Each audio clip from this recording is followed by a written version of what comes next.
already come in advance, and we'll address those questions after the presentation. And I'm certain that we'll get other questions as we move forward as well. So welcome. Thank you for being here. Thank you for taking the time out to learn more about our school district and our district's budget specifically. And we'll move forward with the presentation.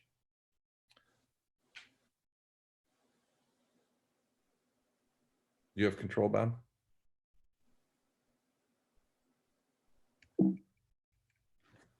So I'll go ahead, and as Mr. Farrell deals with some technological issues, we'll move forward with these numbers. So at a glance this year, when you look at our budget, our total revenue and expense budget is $47,717,978. Our total revenue budget has decreased by 0.09%. Our total expense budget decreased by 0.09%. I'll talk a little bit first before I move on further in the presentation in budget process of where this starts. So budget for us really goes all year long. We really get thick into budget planning for the specific school year that we are headed towards of 2021. In moving forward in that budget, we saw a gap of about $1.9 million that the district had to close in order to balance this budget. So I want to point out a few key items that were done in this process of balancing this budget. Retiree health insurance.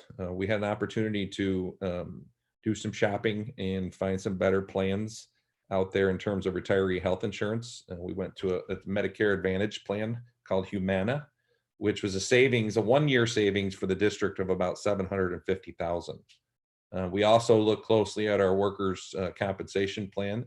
We changed workers' compensation providers, which also allowed us to save about $200,000 on this year's budget. And in this budget also, you'll find that we have 11 positions that through attrition, through retirement, that we will not be able to replace this coming school year. So those are the primary pieces of areas where we reduced the budget significantly in order to balance our budget this year. So in talking about revenue, and when you're taking a glance at our budget, our total state aid is about $23,310,865. So we increased by about 1.74%. And what's important to know about that percentage there and that number, as most of you are well aware, the governor came out with an executive proposal early in April, before April, in March. And we were going to see an increase in foundation aid.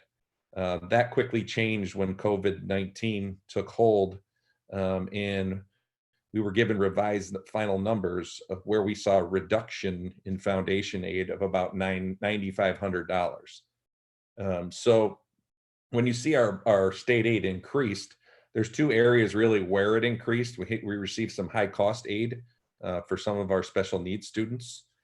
We also received a significant increase in transportation aid and a little bit of an increase in building aid as well. So those were the primary sources of increase for state aid this year. Our property tax levy this year is $17,900,212. That is a 1.82% increase. That is our allowable levy for this school year. And in this budget, you'll see our reserves and fund balance are at zero. We had several conversations with our central business office and the Board of Education. And considering the times that we are in right now, and knowing that we're going to face some difficult times in the next few years, it was advisable that we stay away from using reserves at this moment, because we know that budgets are going to get tougher and tougher over the next couple of years. So in looking at our projected revenue, again, as a school district, our two primary sources of revenue are our tax levy, which is, again, 1.82%, generates about $319,312. And state aid is the other large factor of revenue for us as a school district. And you can see this year's state aid amount is $23,310,865, and that generates $399,400. You can see, once again, we have reduced our appropriated fund balance down from 1.7 to 1.6 million based on a advisement from the comptroller's office back around 2012. So we've continued to bring that fund balance number back down to roughly the goal, I believe, is about 1.5 million. And again, there are no reserves in this year's budget. Last year's budget, we had $671,000 of reserves allocated. So if you look at our total revenue budget, we actually decreased by about $43,232.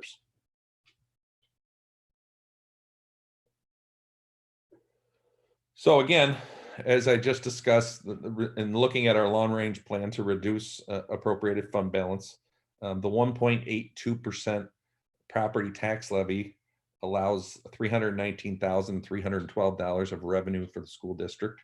Again, there's no use of employee retirement or unemployment reserves. And again, as I mentioned earlier in the presentation, our foundation aid is actually lower than last year's foundation aid amount. So we went down, we're about $9,535 from last year's amount. State aid is finalized at this point. However, we have had discussions with folks at the state level and some of our local legislatures as well. And there's talk of potential mid-year aid cuts. So we don't know if there's still the potential of an aid cut at the end of this current fiscal year, as we have a few state aid payments that are left in this year's budget, or moving forward, if we will be looking at it next year's fiscal year of a mid-year aid cut. We do expect that we're going to see some type of an aid cut, depending on what a stimulus package might look like from the federal government. We really don't know at this point.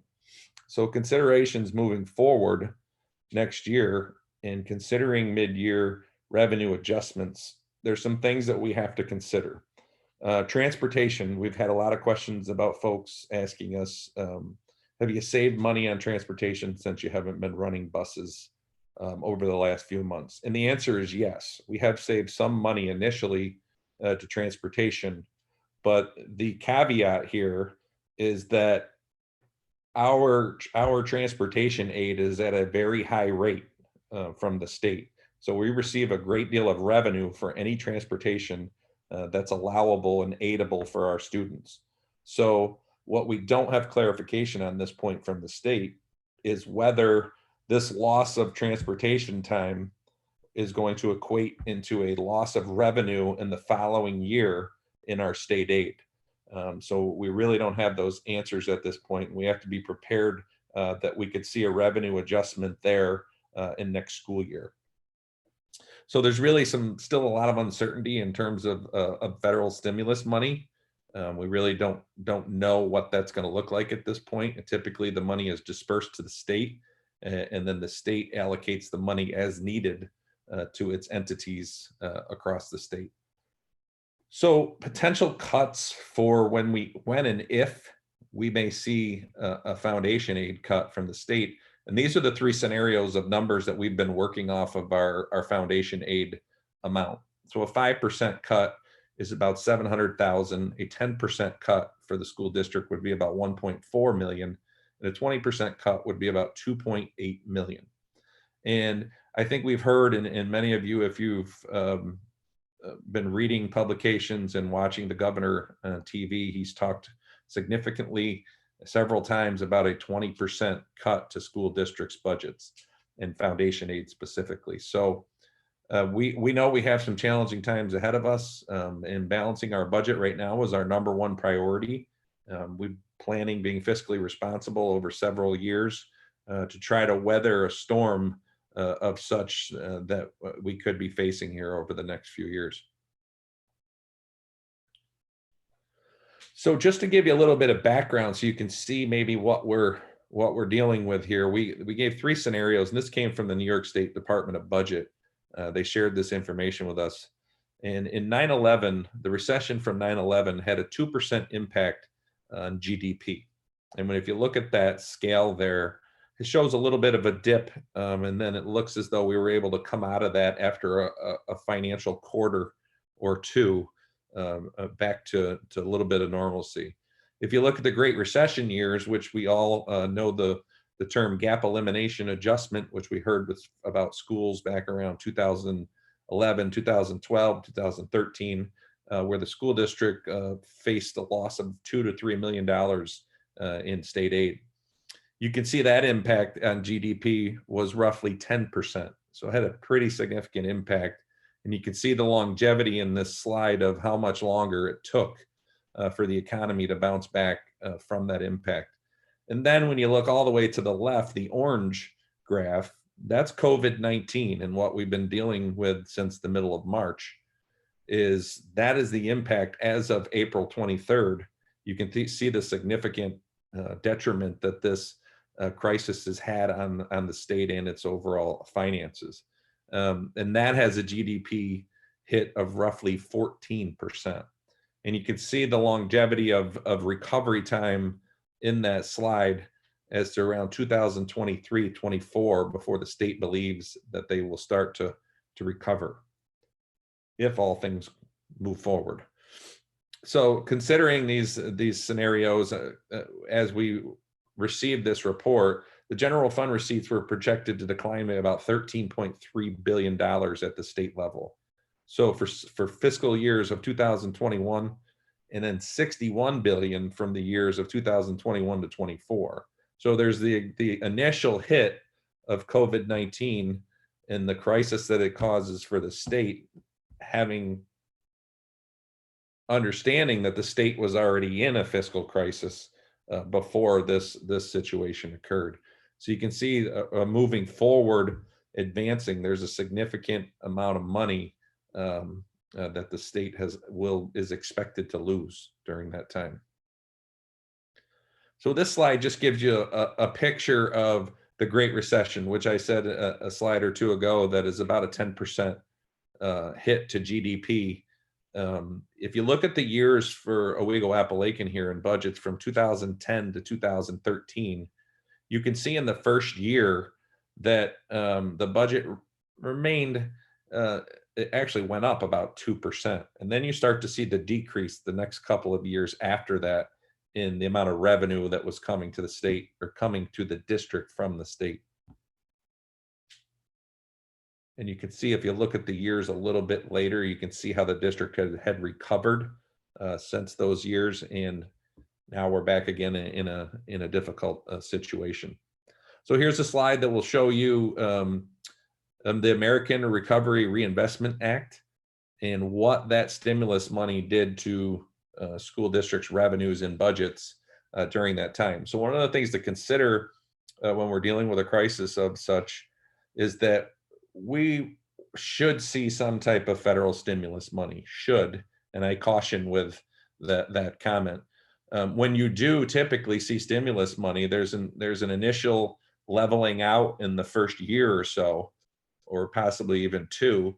But the real concern is a few years down the road when the stimulus funds go away and your revenue starts to drop again significantly. So we have to be prepared for that moving forward, that as if we do receive stimulus funds, that we're awfully cautious about how we use those stimulus funds moving forward. So continuity of education, when we think about COVID-19 and what occurred, our district, and we've had a lot of conversation as a board and as a staff, our district was well prepared to continue learning through a school closure.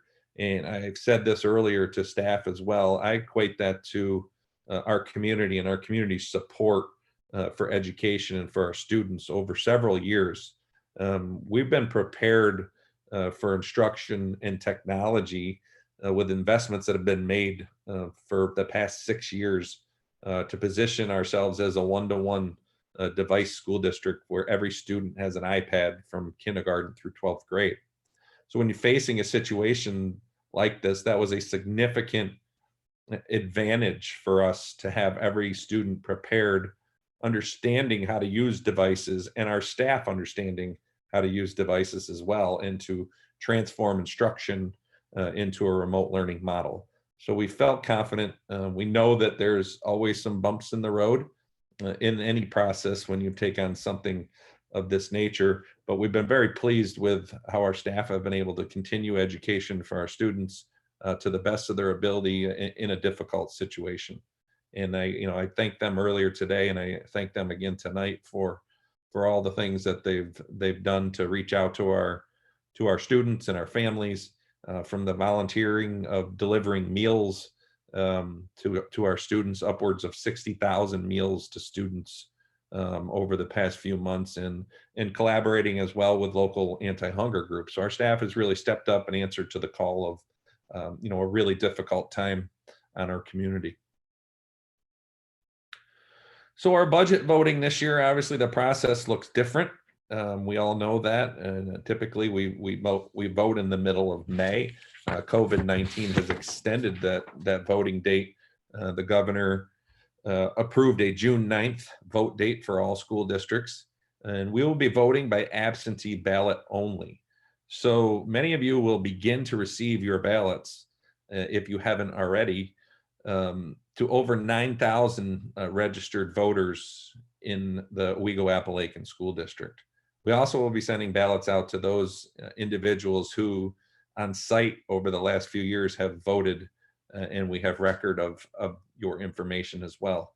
So we'll be sending you ballots as well. If you are new to the community, or if you are interested in voting, if you've been a resident for 30 days and you're at least 18 years old, you may contact the district. You can go to our website. You can contact the district clerk to receive an absentee ballot.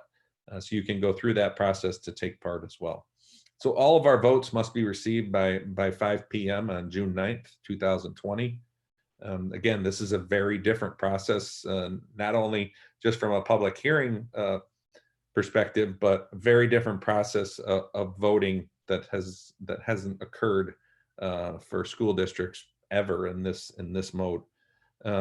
So if you have questions, we ask you to please reach out, ask questions. I also know too, there's a little bit of confusion because some of you may be receiving your absentee ballots for the county votes, your primary votes. So we want to make sure that you're looking specifically for your school district ballot as well. So there's been some questions and some confusion around that. So we'll open up to questions. I'll start out with some questions that we received prior. And I just want to walk through these questions with you, and those of you that continue to have more questions, you're more than welcome to message, and we'll get those questions on the shared document that we have, and we'll post these questions later for folks to see as well that didn't get a chance to log into the meeting. So the first question is, how much are my taxes going up? And well, this question, this depends upon equalization rates and assessed values that are developed by the state. So if you consider we're raising the overall tax levy by 1.82%, which is our allowable tax levy limit, the town and state will set the actual tax rate and the equalization rates. So we could give you a ballpark scenario of what a 1.82% would look like on a $100,000 home, which equates to about $56 or $4 to $5 a month for that school year. But when I say that, I caution you that these things can vary based on your own town's equalization rate and assessed values. So we're very cautious when we share that information, because it could come back differently for others. But that's a general number scenario I could give you on a $100,000 assessed property. Again, back to the question regarding the absentee ballots.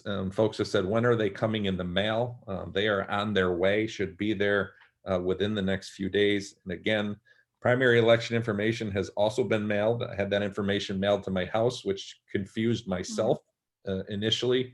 So please take time to look closely. You will receive, if you are a registered voter, you will receive the ballot itself from the school district, and will not have to fill out the paperwork unless you're going to, or you're new and you're newly registered and you would like to request a ballot. So those of you that have voted before, and those of you that have been registered, which is over 9,000 folks in our community, you'll just specifically receive the school district ballot itself. Corey, can I ask a question? Sure. Are they also going to get the district budget newsletter with the ballot? Yep, the district budget newsletter is on its way as well. Thank you. Yep, so all that information will come to you. It's actually, believe it's posted on our website. Yes. Just double check currently right now, but it will be coming in the mail as well for folks to view. Another question we got is, and it's not an uncommon question, is am I going to be eligible for my STAR rebate if I've been eligible for it in the past? And the answer I have for you is if you've been eligible and you're an eligible for the STAR rebate, you will receive that rebate. But that really is significantly handled through the state office. So again, there should be no impact for you on that if you've been eligible and will continue to be eligible in the future.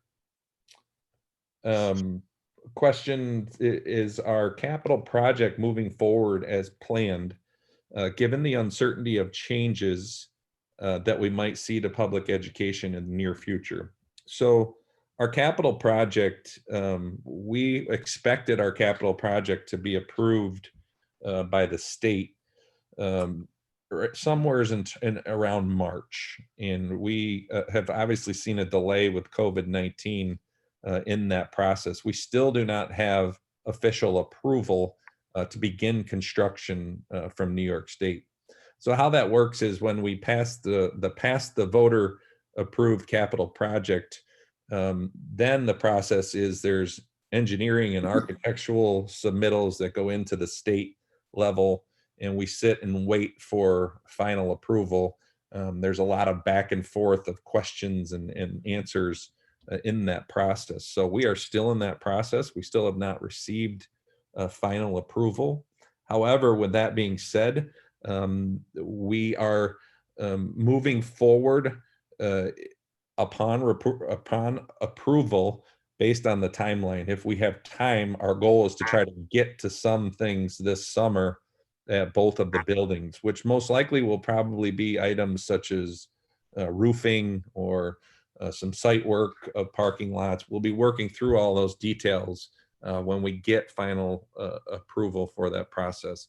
One of the things that we would caution is not knowing what the new guidelines will be in terms of the fall and bringing students back. We certainly would not want to shortchange ourselves any classrooms with knowing that some of our classroom sizes will need to be reduced for a period of time as we come back in the fall. The other part of this question is, with anticipation of state aid cuts, can any of the capital project funds be reallocated to make up the loss of state aid? And then the question, that's a good question. The answer to that question is no. So when you move funds into your capital reserve, it's allocated specifically for capital work. And when we allocated $2 million into that capital project of $24.4 million, that was to reduce any local tax burden on taxpayers. So with thinking of that as well, some of the costs that you incur up front in a capital project specifically are attributed to the engineering and architectural work that is done in advance of before starting the construction. So that's a good question. I will move down to some other questions here that we received earlier. So it says, what is the close to $400,000 increase in projected instructional being utilized for? So the answer to that question is we saw a significant increase in students with disabilities program in that number amount. Also, under new guidance of the Every Student Succeeds Act, which has created some questions of funds that have been moved around into different areas. It's financial data reporting to the state and federal government. So ESSA requires us now to allocate funds according to each of the school buildings with the most need. So therefore, an example of that in this budget line, our instructional technology this year was allocated out of central office budget and into appropriated school building budgets where the technology is being utilized. So that is a reporting requirement now from the state, where we have to report those specific funds that are being spent at each individual building. Question 2 out of this group of questions is, why is there an increase close to $12,000 being projected for transportation? And the answer to that question is there's an increase due to salaries and contractual costs, increase for supplies as well, the transportation.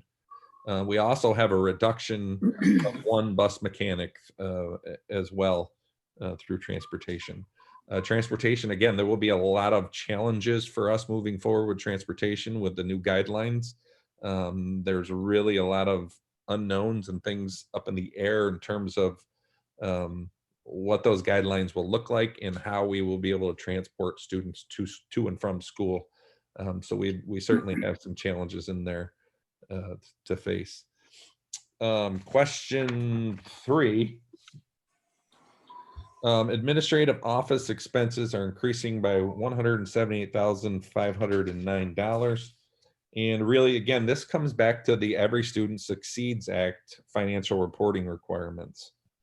So it's accounting to where we have been able to allocate funds, federal grant funds, for staff in those areas. Now we have to place them in the general budget fund. So it's basically a shifting of funds, of salary and benefits, from the reporting requirement of the Every Student Succeeds Act. Whereas in the past, we were able to use federal grants for portions of these positions. Now we have to shift that to the general because we're no longer allowed to do that based on the reporting requirements.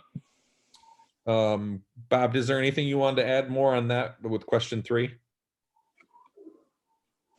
No, it's mainly an accounting change is the way you want to think about it. It's you're taking administrative office expenses and moving them from a federal grant to the general fund, and then you're taking instructional costs and allocating those instructional costs to the federal grant. And the rules change all the time, and the way that the federal government writes these rules, and we're constantly having to change from an accounting perspective how dollars are allocated, and that's why you're seeing that increase. Was it kind of equitable, Bob, as far as the instructional piece moving to Yes. the grant? So overall, the budget is pretty. It's offset. It doesn't. It's not that the budget's going up 178,000 overall. It's just a change in between the two places based on the federal grant. They're wanting to dedicate the federal funds strictly to the instructional side, right? Well, a lot of what's happening in the new federal requirements in ESSA is it's about allocating dollars. They want to see, the government wants to see that we're allocating dollars to the school buildings with the most need. So when you look at free and reduced lunch numbers and percentages, does the dollars actually match up to those buildings which has the most need? And they want to prove that the dollars being spent from state aid and from the federal government are being allocated that way, because that's the way the law is written, if that makes sense. It makes sense, but we still have the administrative side of it, and absolutely we have to cover it out of the general fund. Gotcha. Correct. So it was just a change in accounting. Yep. Right. Okay, so moving forward, question 4. With schools closed, busing was not an operation. Will there be a savings because of this? And if so, where will the dollars be redirected? So let me clarify, and I touched on this a little bit earlier. So we do not have final confirmation right now based on, we are not running buses. We actually have taken the majority of our buses off the road and their insurance off buses for a savings as well. But one of the things that there's been no clear guidance on at this point is how this closure is going to affect our revenue for next year from state aid. So typically we receive 89 cents on the dollar spent in transportation from the state. So now with these funds that where there may have been some savings here at the end of the year, moving forward, we could see a reduction in revenue the following year, but we just haven't gotten clarity from the state on this. We have continued to run certain vehicles because we've been delivering meals to homes to families that can't get out to get meals. We've been delivering materials if an iPad needs to be repaired, or if a student is in need of some specific material at home. We've been doing those as well. We've just been doing it with a smaller fleet of vehicles at this point. So we'll have more clarity on that as we get that from the state. So at this point, there really isn't much opportunity to redirect any dollars there because it's such a heavy aid area for us to receive funds back in revenue the following year. Well, Corey, also, you were mentioning with the regulations coming down from the CDC, you know, how we're going to have to deal with you know, populating the school buses, how many students can get on a bus at any given time. So I don't know if that's going to translate to additional runs or, well, even more buses. That's a great point. Another big point. Yeah, we don't know at this point, you know, until we get the clear guidance of what that's going to look like for transportation. But that's a great point that, you know, next year there could be multiple bus runs considering the social distancing requirements that might be in place. Yeah, we'll have those challenges as well to one, make sure we have enough fleet to be able to handle all of the extra runs that we might have if we can only have so many kids on each bus. well, your point can't go unnoticed though, what you said about, I mean, if there's less mileage, you know, as far as the buses go this year, that's going to translate to less transportation aid next year. And if next year resumes some kind of normalcy, or worse, if it winds up being more so, you know, the expense is going to far exceed the revenue. Yeah. Correct. So let's see, question 5. Is the budget dependent on projected state aid? And if so, how much? And how do we know if we are going to receive it? And what will happen if they pull state aid for the district because of the current situation? So as I shared earlier in the presentation, we receive about $23 million in state aid. Our tax levy amount that we receive from the community is about 17.9 million. So a large chunk of our revenue, of the 47 million in revenue, comes from state aid. So with that being said, if we're to receive a mid-year aid cut, that will have a significant detriment to our school district moving forward. And we know that we'd be looking at some potential layoffs in those scenarios that I shared with you earlier of the 10 and 20% reductions to our foundation aid. So that is a good question as well. Just a follow-up question on the federal grants and the general fund. The question was, have the federal funds dried up? And the answer at this point is no. We've seen some decreases in some of the federal funds, but not significant at this point. It's really, again, it goes back to an accounting piece. Now that with the Every Student Succeeds Act, it's just an accounting protocol where we have to move grant funds off of people who used to be, we could pay for part of their salary with those grant funds. Now we have to use the grant funds for another area of the school district's staff and salary. So it's really an accounting piece. So those funds so far remain whole, but you know, as we move forward, we may see some reductions in federal aid as well. We really don't know at this point. Let's see, do we have any other questions? So there was a question, are the CDC guidelines being mandated by the state? Some seem like overkill and are unrealistic, such as keeping kids in one classroom all day, not allowing playground use. And are you planning on strictly following those guidelines? My answer to that would be at this point is that we have not received specific guidelines from the New York State Education Department. And at this point, we really cannot make any specific decisions related to social distancing guidelines for our school district. We certainly plan to follow the guidance provided by the state education department. The Board of Regents has begun this process, but as I'm sure you're all well aware, this is a heavy lift for the challenges that some of this guidance could cause for school districts in the fall. So I think we're going to have a lot of scenarios to look at, and we're certainly we're going to have increased requirements and mandates, and we're going to have to do our best to be able to handle those. Well, Corey, especially in the area of cleaning, right?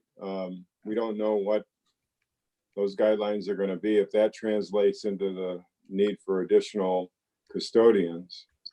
Yeah, that's a great point, Mr. Civic. I mean, we don't know what that looks like, how frequently the cleaning requirements will be, how long in between cleanings to where individuals can be back in that space. So there's going to have to be a lot of guidance that comes from the state, and working locally with our health department as well as we move forward. Have we looked at, Corey, with the social distancing, at the possibility that the size of the classroom could be compromised? That's one of the areas that they've talked about. They've talked about limited movement in classrooms. They've talked about keeping the classroom group size very small, and keeping students spaced out a certain proximity. Those are, if you've ever taught in elementary school, those are really challenging guidelines. So I think, there's still so much to consider and talk about and plan for. And well, as we get in more, that regard, Corey, in the elementary, don't the kids, a lot of them have tables as opposed to separate desks? they do in some cases. Yeah. Some work in groups of tables. Yeah. So we'd have to consider possibly buying desks for the little guys. Yeah.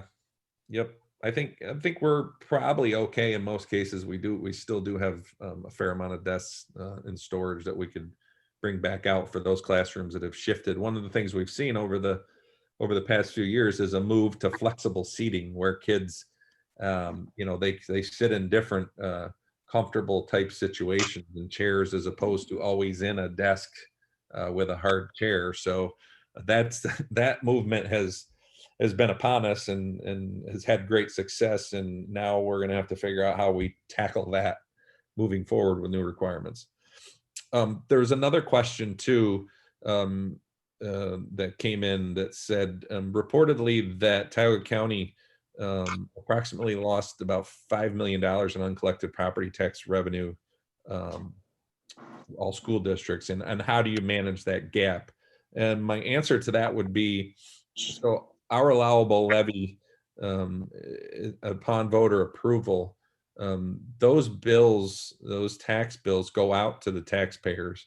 If someone doesn't at that point in time pay their taxes, at the end of the period of when the taxes are due to the school district, they carry over and go directly to the county. At that point, it becomes the county's job to handle any delinquent tax payments from that point forward. So as a school district, we become whole as to what our levy amount was that was approved. We will receive those funds. Good question. There's one other question, I think, unless I'm missing some here. I'm following a sheet remotely here, but it was unrelated and just any word on graduation. And what I would say at this point is we've submitted some preliminary plans through the counties, which are headed to a state panel. And the state panel has been making the decisions on what will be allowable for graduations and what will not. So at this point, we are in that process. We've submitted, certainly from your normal, I wouldn't say normal, but at least your in-person being an option with social distancing and limited attendees in terms of students and parents. And then obviously other options are being looked at as well. Some other states have done some different things with drive-in graduations, and so it's really up in the air at this point. We're really waiting for more guidance from the state, and the state is determining what they're approving and what they're not going to approve moving forward. So our entire region is in a holding pattern, waiting for more guidance and what that looks like. And we're continuing right now to stick with our end of June graduation date, as most are at this point in time. But again, with all things of COVID-19, situations could cause changes moving forward. But that's where we're at, just so we can be clear on that process. And again, it will come back to what the state will allow us to do. We certainly want to make graduation as special as we can for our seniors. We know that they've had a difficult finish to their senior year, and they deserve to be recognized. And we're going to do our best to make sure that whatever that looks like, that we do a great job of recognizing them.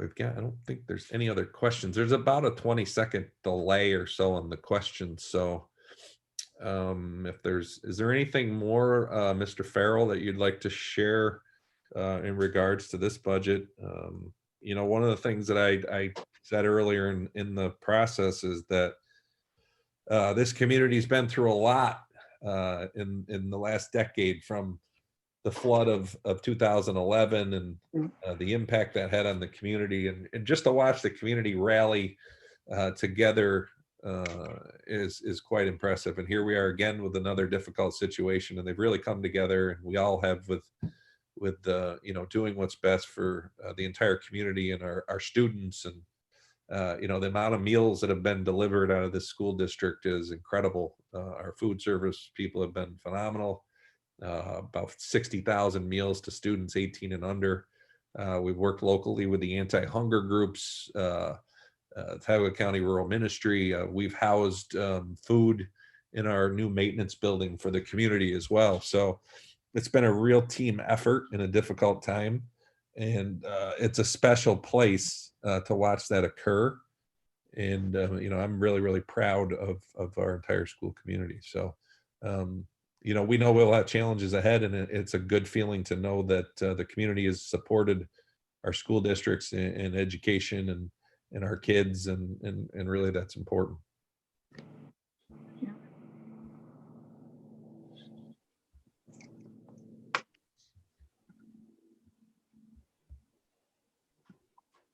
I don't see any more questions. So here's what I'll leave this in terms of those that were able to join us tonight. Feel free to visit our website. We plan to do a few more events. We're looking at a town hall type event in another week or so. Hopeful to be on WEBO to share budget information here in the next few days with the community as well. If you have questions, certainly reach out to us on our website. You can contact us at dateline@oacsd.org.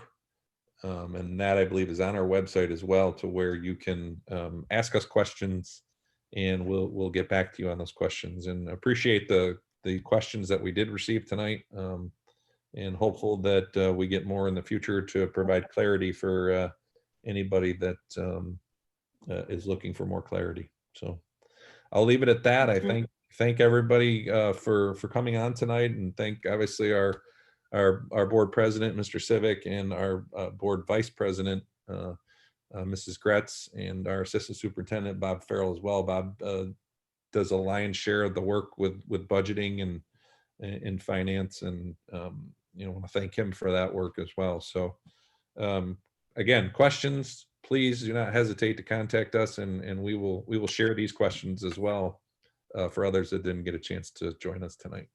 Well, as always, Corey, thanks to you and Bob again, and all of your staff that contributed to building this budget. I know it was very difficult, and you've done a tremendous job, along with everything else that you're trying to deal with this COVID-19 situation. So Thanks to all of you and to our teaching Yeah. staff and everyone in the district. Everybody.